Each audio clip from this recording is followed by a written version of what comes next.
I'm going to show here a few different display modes that you might want to consider using while you're modeling in Rhino. The first one is this sort of default shaded view, which is really nice for modeling things because you can see the ISO curves. It focuses on actual geometry creation.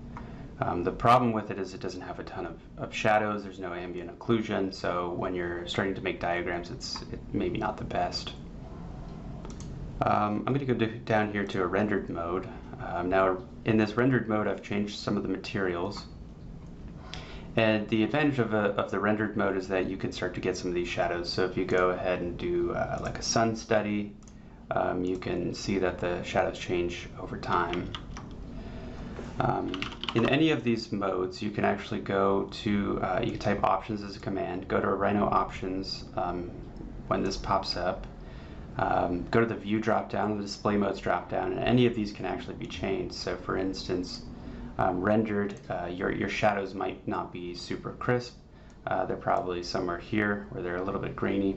It uses more memory, and you can actually see how much memory it uses on the slider.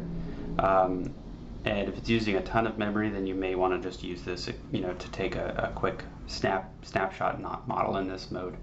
You can also change the shadow color to be a little bit lighter, so you can start to see some of these other elements.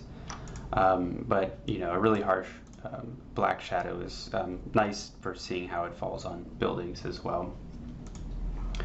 Beyond the rendered mode, there's what's called an Arctic mode. This uses ambient occlusion.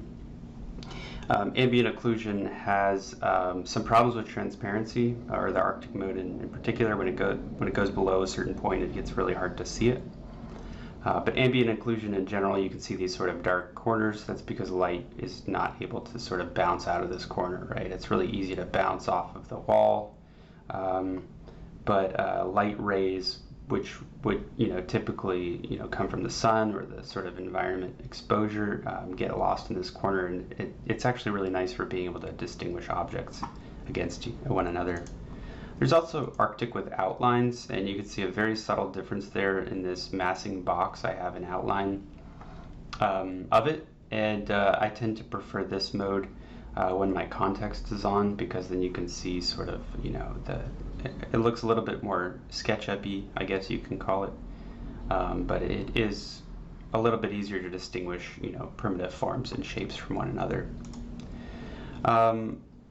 There is a ray traced mode as well. So ray traced activates your GPU, and you can see down here it's actually calculating. It's on play, and you can see this number goes up. Now this number is the number of sort of passes that are happening. So there are rays that are coming in from a light source, and it's bouncing off and hitting things, and over time it'll calculate more and more rays. This is very GPU intensive, and you can't go ahead and capture the viewport in this mode. You could try to capture it to clipboard or file, but it tends to freeze up, and that's why I tend to use just the snipping, or just do a quick solar study in this mode. You can see every time the light changes, it starts to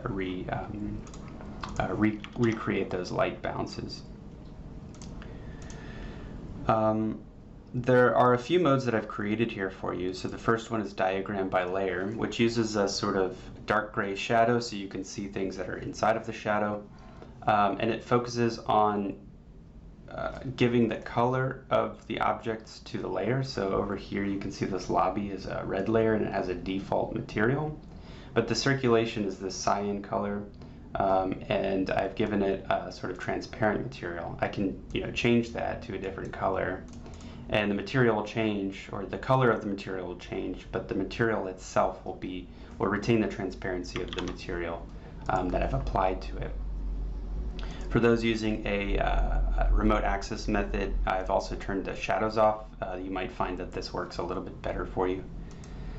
I've also created what's called a diagram by material layer. So this forgoes the color of the layer or the object itself, and actually focuses on the material on the layer, on the object. So for instance, this poly surface is on a cyan layer with a plastic material applied to it, but I've changed the material to this sort of sea green color, and I can change it to anything I want, and it will represent that. So if I change this lobby, it's on the lobby level, but you don't see it as red. But if I change the material of the layer to, like, say, a see-through material, you can see that because the material itself, or because the object itself is using the layers material, you can start to see through it. So I would recommend going ahead and downloading these 4 options that I've given to you. If you have access to shaders, so you're on your own computer or using the datum remote access,